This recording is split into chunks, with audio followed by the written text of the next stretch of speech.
ম্যারিয়ামের মাটির পাঠশালা।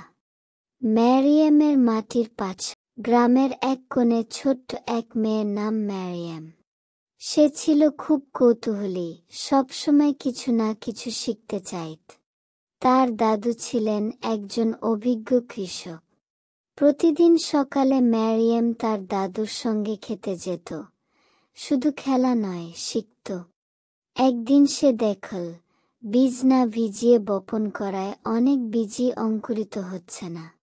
ম্যারিয়াম প্রশ্ন করল, দাদু, আগে পানি দিলে কি বীজগুলো ভালো হবে না? দাদু প্রথমে হেসে ফেললেন, কিন্তু ম্যারিয়াম ইন্টারনেট ঘেঁটে প্রমাণ দিল। এরপর থেকে দাদু নিজেই তাকে মাটির শিক্ষক ডাকতে লাগলেন। ম্যারিয়াম এরপর ছোটদের নিয়ে গড়ে তোলে মাটির পাঠশালা, যেখানে সবাই মিলে শেখে কিভাবে বাগান করা যায়, কিভাবে মাটি চিনে নেওয়া যায়।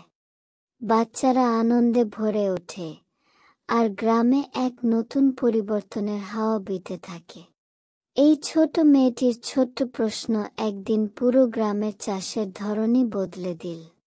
কারণ শেখা মানেই তো শুধু বই পড়া নয়, প্রকৃতিকে জানা, মাটিকে ভালোবাসা।